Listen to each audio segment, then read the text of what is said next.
জয় শ্রী রাধে কৃষ্ণ। শ্রীকৃষ্ণ বার্তা চ্যানেলের পক্ষ থেকে সকল ভক্তবৃন্দকে জানাই ভক্তিপূর্ণ প্রণাম। আমাদের আজকের আলোচনার বিষয় শ্রীমদ্ ভাগবত মহাপুরাণ গ্রন্থের দ্বিতীয় স্কন্ধ দ্বিতীয় অধ্যায়, ভগবানের স্থূল ও সূক্ষ্ম রূপের ধারণা তথা ক্রমমুক্তি ও সদ্য মুক্তির বর্ণনা। শ্রী সুখদেব বললেন, প্রলয় অবসানে সৃষ্টির প্রারম্ভে স্থির বুদ্ধি কমলাসন ব্রহ্মা এই ধারণা বলেই ভগবান শ্রীহরিকে প্রসন্ন করলেন এবং তার কৃপায় অমোঘদর্শী হয়ে প্রলয়কালে যা নষ্ট হয়ে গিয়েছিল সেই সৃষ্টি বিষয়ক স্মৃতি ফিরে পেলেন। ফলে জগৎ সৃষ্টি বিষয়ে নিশ্চয়াত্মিকা বুদ্ধি ও অব্যর্থ জ্ঞানসম্পন্ন হয়ে প্রলয়ের আগে এই জগৎ যেমন ছিল সেই রকম সৃষ্টি করলেন।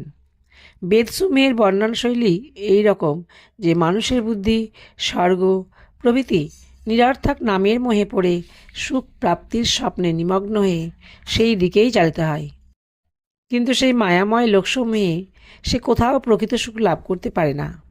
এই জন্য বুদ্ধিমান সাধক নানাবিধ নামযুক্ত ভোগ্য বস্তুর ততটুকু ভোগ করবেন শুধুমাত্র দেহ ধারণের জন্য যতটুকু প্রয়োজন। জগতের অসারতা সম্বন্ধে স্থির নিশ্চিত থাকবেন এবং ক্ষণমাত্রের জন্য অসাবধান হবেন না। দেহযাত্রা নির্বাহের জন্য বস্তু সামগ্রী কর্মফলবশত শতই প্রাপ্ত হলে বস্তু উপার্জনের পরিশ্রম ব্যর্থ মনে করে তার জন্য কোনো চেষ্টা করবেন না। এই সুবিস্তৃত ভূমিশয্যায় সুখে নিদ্রা হলে সেই সুখনিদ্রার জন্য দুগ্ধ ফেলে নেব শয্যাযুক্ত পালঙ্কের কি প্রয়োজন? ভগবৎ কৃপায় স্বতঃসিদ্ধ বাহু থাকতে বালিশের কি প্রয়োজন? হস্তাঞ্জলি থাকতে বহুবিধ ভোজনপাত্রের আবশ্যকতা কি?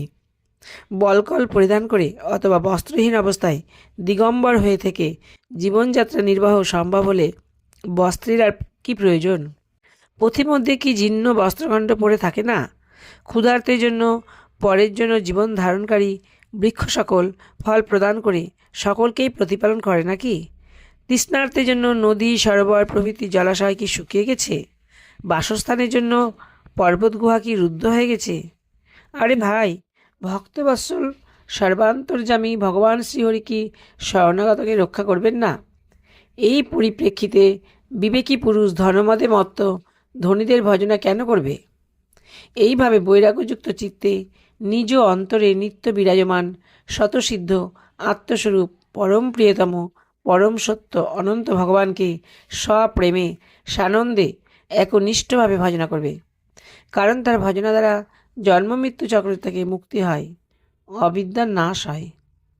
পশুদের কথা তো আলাদা, কিন্তু মানুষদের মধ্যে এমন কে আছে যে এই সংসার বৈতরণীতে নিমজ্জিত নিজ কর্মফলজনিত দুঃখভোগে বিভ্রান্ত মানুষদের লক্ষ্য করেও ভগবানের চিন্তায় পরাঙ্মুখ হয়ে অসৎ সংসার চিন্তায় বিষয়ভোগে কালাতিপাত করবে? কোনো কোনো সাধক নিজের শরীরের মধ্যে হৃদয়াকাশে চির বিরাজিত ভগবানকে প্রাদেশ অর্থাৎ এক বিঘৎ পরিমিত দেহরূপ ধারণা দ্বারা স্মরণ করেন। তারা ভগবানকে শঙ্খ চক্র গদা পদ্মধারী রূপে চতুর্ভুজ মূর্তিতে ধ্যান করেন। সেই পরম পুরুষের মুখ সদা সুপ্রসন্ন, বিশাল লোচন পদ্মফুলের পাপড়ির মতো সুন্দর। তিনি কদম্ব কুসুমের কেশরের মতো পীতবসন পরিহিত, মনোরত্ন খচিত স্বর্ণাঙ্গাদে তার বাহু চারটি পরিশোভিত, মস্তকে অপরূপ অত্যুজ্জ্বল মহারত্ন নির্মিত মুকুট ও কানে কুন্তল শোভিত। তার চরণকমল যেন যোগেশ্বরগণের হৃৎপদ্মের মধ্যস্থলে সুরক্ষিত। তার বক্ষদেশে শ্রীবৎস চিহ্ন, গলদেশে কৌস্তবমণি দোদুল্যমান, গলায় এবং বুকের ওপর অম্লান পুষ্পগ্রথিত বনমালা সুশোভিত, কোটিতে মেখলা, অঙ্গুলিতে দুর্মূল্য অঙ্গুরীয়ক, চরণে নূপুর, মণিবন্ধে কঙ্কণ ইত্যাদি আভূষণ বিভূষিত, স্নিগ্ধ নির্মল নীলবর্ণ ঘন কুঞ্চিত কেশকলাপে হাস্যোজ্জ্বল বদন সুশোভিত, রমণীয় আনন্দঘন উদার হাস্যযুক্ত দৃষ্টিতে উদ্ভাসিত ভ্রুভঙ্গি দ্বারা ভক্তদের প্রতি অনন্ত কৃপা বর্ষণ করছেন। এরূপ ধারণা দ্বারা যতদিন পর্যন্ত মন স্থির না হয় ততদিন পর্যন্ত পুনঃ পুনঃ এই ধ্যান মূর্তি চিত্তে ধারণার দ্বারা তাকে অনবরত দেখার চেষ্টা করা উচিত। পাদ্য পদ্ম থেকে আরম্ভ করে হাসি মাখা মুখখানি পর্যন্ত প্রতিটি অঙ্গের এক একটিকে বুদ্ধির দ্বারা ধারণা করা কর্তব্য। যেমন যেমন বুদ্ধি শুদ্ধ থেকে শুদ্ধতর হতে থাকবে, তেমনই মনও স্থির হতে থাকবে। যখন একটি অঙ্গে মন পূর্ণরূপে নিবেশিত হবে, তখন সেই অঙ্গটি ছেড়ে পরের অঙ্গে ধ্যান করা কর্তব্য। এই বিশ্বেশ্বর ভগবান দৃশ্য নন, তিনি দ্রষ্টা। সগুণ নির্গুণ সবই তার স্বরূপ। যতদিন পর্যন্ত তার প্রতি অনন্য প্রেমপূর্ব ভক্তি না জন্মায়, ততদিন পর্যন্ত সাধকের নিত্য নৈমিত্তিক কর্ম অনুষ্ঠানের শেষে যত্ন সহকারে একাগ্রচিত্তে বিরাট পুরুষের উপরই উল্লিখিত স্থূল রূপেরই ধারণা করা কর্তব্য। হে পরীক্ষিত, যোগী পুরুষ যখন এই মর্তদেহ ত্যাগ করতে ইচ্ছা করবেন, তখন তিনি দেহত্যাগের কাল ও দেশের কথা ভাববেন না। তিনি অচঞ্চল চিত্তে সুখাসনে বসে প্রাণবায়ুকে জয় করে মনের দ্বারা ইন্দ্রিয় সম্মুখে অন্তর্মুখী করবেন। তদনন্তর নিজের নির্মল বুদ্ধি দ্বারা মনকে নিয়মিত করে মনের সাথে বুদ্ধিকে ক্ষেত্রজ্ঞ এবং ক্ষেত্রজ্ঞকে অন্তরাত্মাতে লয় করে দেবেন। তারপর অন্তরাত্মাকে পরমাত্মাতে লয় করে যোগী পুরুষ সেই পরম শান্তিময় অবস্থায় স্থিত হবেন। এরপরে তার আর কোনো কর্তব্য অবশেষ থাকবে না। এই স্থিতিতে সত্ত্বগুণও থাকবে না। অতএব রজগুণ বা তমগুণের আর কি কথা। অহংকার, মহতত্ত্ব অথবা প্রকৃতিরও সেখানে অস্তিত্ব নেই। সেই স্থিতিতে যখন দেবতাদের নিয়ন্ত্রক কালেরও কোনো অধিকার থাকে না, তখন দেবতা বা তাদের অধীন প্রাণীদের অস্তিত্ব আর কি করে থাকতে পারে। ব্রহ্ম ব্যতীত কিছুই নেই, নেতি নেতি। এই প্রকার পরমাত্মা ছাড়া আর সব কিছু ত্যাগের চিন্তা করে এবং শরীর ও তৎসম্পর্কিত পদার্থে আত্মবুদ্ধি ত্যাগ করে ক্ষণে ক্ষণে পরম পূজ্য শ্রীভগবৎ পাদপদ্মকে গভীর প্রেমে হৃদয়ে আলিঙ্গন করে যে আনন্দ, সে আনন্দই ভগবান বিষ্ণুর পরম পদ। সমস্ত শাস্ত্রই এই একই বিষয় প্রতিপাদন করে। শাস্ত্রজ্ঞান দৃষ্টির বলে যার বিষয় বাসনা বিদ্রুত হয়েছে, এমন মননশীল যোগী এই প্রকারে দেহত্যাগ করবেন। যথা প্রথমে পাশনি অর্থাৎ পাদযুগল দ্বারা মূলাধার অর্থাৎ গুহ্যদ্বারকে নিরোধ করে স্থির হবেন এবং অক্লান্তভাবে প্রাণবায়ুকে ষটচক্র ভেদন রীতিতে নাভি, হৃদয়, বক্ষস্থল, তালু, ভ্রূমধ্য ও ব্রহ্মরন্ধ্র এই ষটচক্র ভেদন রীতিতে ক্রমশ উন্নীত করবেন। মননশীল যোগী নাভিতে মণিপুর চক্রে আনিত প্রাণবায়ুকে হৃদয়ে অর্থাৎ অনাহত চক্রে স্থাপন করে সেখান থেকে উদান বায়ুর গতি অনুসারে সেই বায়ুকে বক্ষস্থলের ওপরে কণ্ঠের অধদেশে বিশুদ্ধ চক্রে এবং তারপর সেই বায়ুকে ধীরে ধীরে তালুমূলে অর্থাৎ বিশুদ্ধ চক্রের অগ্রভাগে উত্তোলন করে স্থাপন করবেন। তদনন্তর 2 চোখ, 2 কান, 2 নাসারন্ধ্র এবং মুখবিবর এই 7টি ছিদ্র রুদ্ধ করে তালুমূলে স্থিত প্রাণবায়ুকে ভ্রু মধ্যে আজ্ঞাচক্রে নিয়ে যাবেন। যদি অন্য কোনো লোকে যাওয়ার ইচ্ছা না থাকে, তো কিছুকাল প্রায় 12 মিনিট ওই প্রাণবায়ুকে সেইখানে স্থিত রেখে তাকে সহস্রারে অর্থাৎ সহস্রার স্থান মস্তকে নিয়ে গিয়ে পরমাত্মাতে স্থিত হয়ে যাবেন। তারপর ব্রহ্মরন্ধ্র ভেদ করে দেহ ইন্দ্রিয় ত্যাগ করবেন। হে মহারাজ, যদি কোনো যোগী ব্রহ্মপদ লাভ করতে ইচ্ছা করেন অথবা অনিমাদি অষ্টসিদ্ধি লাভ করে আকাশচারী সিদ্ধগণের সাথে বিচরণ করবেন মনে করেন, অথবা ব্রহ্মাণ্ডের যে কোনো জায়গায় বিচরণ করবেন ইচ্ছা করেন, তাহলে তিনি দেহত্যাগ সময়ে মন ও ইন্দ্রিয় লয় না করে তাদেরকে সঙ্গে নিয়েই প্রাণবায়ু নির্গমন করবেন। যোগীদের শরীর বায়ুর মতো সূক্ষ্ম। উপাসনা, তপস্যা, যোগ ও জ্ঞানসিদ্ধ যোগীগণের ত্রিলোকের বাইরে ও ভেতরে সর্বত্র স্বচ্ছন্দভাবে বিচরণের শক্তি থাকে। কেবল কর্মের দ্বারা অর্থাৎ সকাম কর্মসাধনে এই গতি কেউ লাভ করতে পারে না। হে পরীক্ষিত, যোগী মস্তকের সূক্ষ্ম ছিদ্রে ব্রহ্মপ্রাপ্তির পথস্বরূপ জ্যোতির্ময় সুষুম্ন নাড়ীর দ্বারা যখন ব্রহ্মলোকের পথে প্রস্থান করেন, তখন প্রথমে তিনি আকাশমার্গে অগ্নিলোকে গমন করেন। সেখানে তার অবশিষ্ট পাপসমূহ ভস্মীভূত হয়ে যায়। তদনন্তর তিনি নিষ্পাপ হয়ে উপরে অধিষ্ঠিত ভগবান শ্রীহরির শিশুমার নামক জ্যোতির্ময় চক্রে গমন করেন। এই শিশুমার চক্র ভগবান বিষ্ণুর বিশ্ব ব্রহ্মাণ্ডে বিচারণের কেন্দ্রস্থল।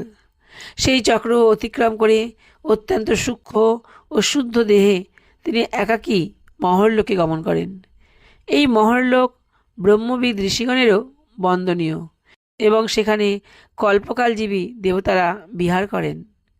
তারপর প্রলয়ের সময়ে অনন্তদেবের মুখানলে জগৎ দগ্ধ হতে দেখে তারা ব্রহ্মার আয়ুষ্কাল দ্বিপরার্ধকাল স্থায়ী সিদ্ধ মহাপুরুষগণের বিমান বলি বিরাজিত ব্রহ্মলোকে চলে যান।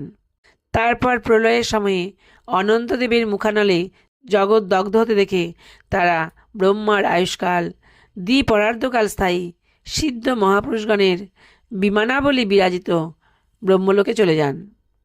সেখানে শোক নেই, দুঃখ নেই, বার্ধক্য নেই, মৃত্যুও নেই।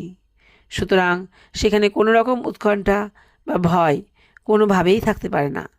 সেখানে যে দুঃখ তা কেবলমাত্র এই জন্য যে যোগাদি সাধনে বিমুখ এবং অজ্ঞানজনিত জন্মমৃত্যুর চক্রে আবর্তিত জীবের দুঃখ দুর্গতি দেখে কৃপাবশত অন্তরের ব্যথা। সত্য লোকগত যোগীগণ নির্ভয়ে নিজ সূক্ষ্ম শরীরকে পৃথিবী তত্ত্বে মিলিয়ে দেন এবং ক্রমে সপ্ত আবরণ ভেদ করেন। ক্রমান্বয়ে পৃথিবী, জল ও অগ্নিমূর্তি ধারণ করে তারপর জ্যোতিরূপে এবং জ্যোতিরূপ থেকে বায়ুরূপে বায়ুভাব প্রাপ্ত হয়ে বায়ু ভেদকাল উপস্থিত হলে ব্রহ্মের অনন্তস্বরূপ বোধদায়ী আকাশমূর্তি প্রাপ্ত হন।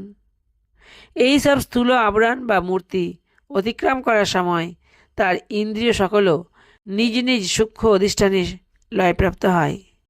ঘ্রাণেন্দ্রিয় গন্ধ তন্মাত্রে, রসনা রস তন্মাত্রে, নেত্র রূপ তন্মাত্রে, ত্বক স্পর্শ তন্মাত্রে, শ্রোতেন্দ্রিয় শব্দ তন্মাত্রে এবং কর্মেন্দ্রিয় আপন আপন ক্রিয়াশক্তিতে মিলিত হয়ে নিজ নিজ সুখস্বরূপকে প্রাপ্ত হয়। এইভাবে যোগী পঞ্চভূতের স্থূল ও সূক্ষ্ম আবরণ ভেদ করে অহংকারে প্রবেশ করেন। সেখানে সূক্ষ্মভূতকে তামস অহংকারে, ইন্দ্রিয়গণকে রাজস অহংকারে এবং মন ও ইন্দ্রিয়ের অধিষ্ঠাত্রী দেবতাগণকে সাত্ত্বিক অহংকারে লয় করে দেন। তারপর অহংকারের সাথে লয়রূপ গতি দ্বারা মহত্তত্ত্বে প্রবেশ করে অবশেষে গুণত্রয়ের লয়স্থান প্রকৃতিরূপ আবরণে গিয়ে মিলিত হন। হে রাজন, মহাপ্রলয়ের সময় প্রকৃতিরূপ আবরণেরও লয় হয়ে যাওয়ার পর যোগী স্বয়ং আনন্দস্বরূপ হয়ে নিরাবরণ রূপে আনন্দস্বরূপ শান্ত পরমাত্মাকে প্রাপ্ত হন। যে যোগীর এই ভগবৎময়ী গতি লাভ হয় তার আর সংসারে পুনরাগমন হয় না। হে রাজন, তুমি আমাকে যে প্রশ্ন করেছিলে, বেদ কীর্তিত দ্বিবিধ সনাতন মার্গ, সদ্য মুক্তি ও ক্রমমুক্তির কথা আমি তোমাকে বললাম।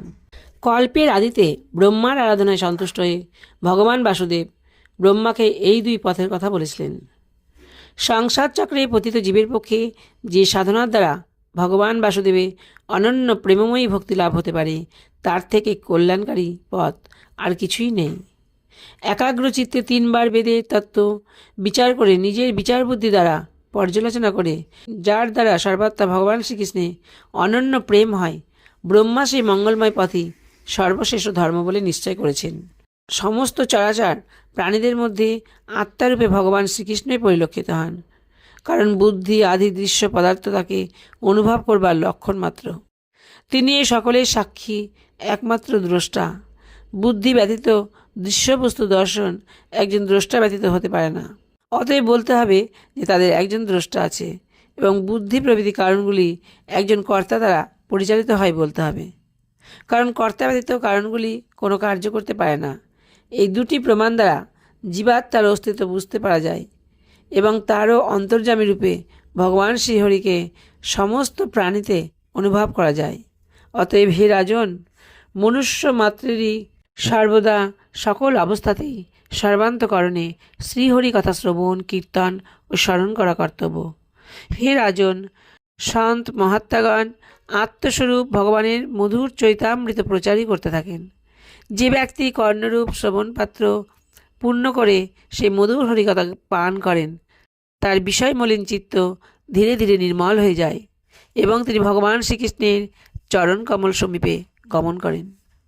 এতক্ষণ আপনারা শ্রীমদ্ ভাগবত মহাপুরাণ গ্রন্থের 2য় স্কন্ধ 2য় অধ্যায়ের পাঠ শ্রবণ করলেন। এই ভিডিওটি যদি আপনাদের ভালো লাগে তাহলে অবশ্যই একটি লাইক, শেয়ার এবং সাবস্ক্রাইব করবেন। সবাই ভালো থাকবেন, সুস্থ থাকবেন। রাধে রাধে।